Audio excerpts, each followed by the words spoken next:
However, Amazon came out as soon as the tariffs hit and said, we are not allowing price increases because of tariffs. So they're basically saying everyone just has to eat 30% increased margin, right? They just have to eat the cost. And it's like, okay, well, maybe, maybe not. I might be able to absorb that. I might not be able to absorb that. What I can't absorb is all this bullcrap since then. Like, there was 30% tariffs on China. And then there was no tariffs on China. And there was 30% tariffs on China. And then Trump and China got in a pissing match and tariffs went to like 80% and then 84% and then 120% and then 205%. I'm like, holy hell. Okay, let's just imagine that I had spent the $50,000 for the actual order. Let's imagine in China, they're printing my bandages, right? And those bandages are on their way to the shores. When they get to the shores, is that a 30% tariff, $15,000? Or is that a 220% tariff? Like, 200% is double what I'm paying for the bandages. Like a $100,000 bill to get it off the boat? And if I don't pay the $100,000 bill, then they just hold on to my stuff and charge me per day because I haven't made my tariff payment, right?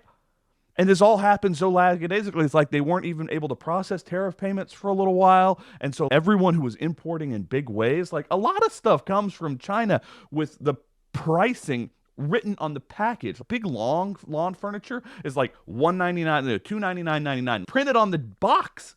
I know a CEO who had to have his people go down to the docks and magic marker new prices onto the boxes because they're pre-printed on the boxes. Like the price of this patio furniture is pre-printed on the boxes.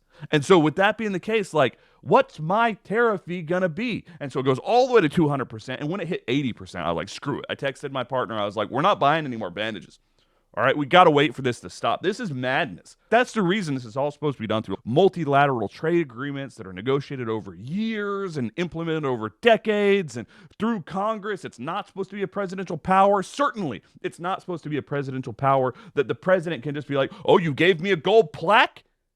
You're exempt. Cool. So all the big companies with all the actual ability to get access to the president of the United States and give him a gold bar, buy his freaking cryptocurrency, do a $2 billion Saudi Arabian investment fund, all of them get exempted from tariffs. And what we're seeing on the back end is the tariff revenues don't match up to industry imports. And so there's all these behind the scene tariff deals that have been cut that have not been reported on. And so all these other companies are now exempt from tariffs because they're in good with the administration. And all I did was like, I'm not buying any more bandages. Like, I'm going to shut this whole company down. And so we shut the whole company down.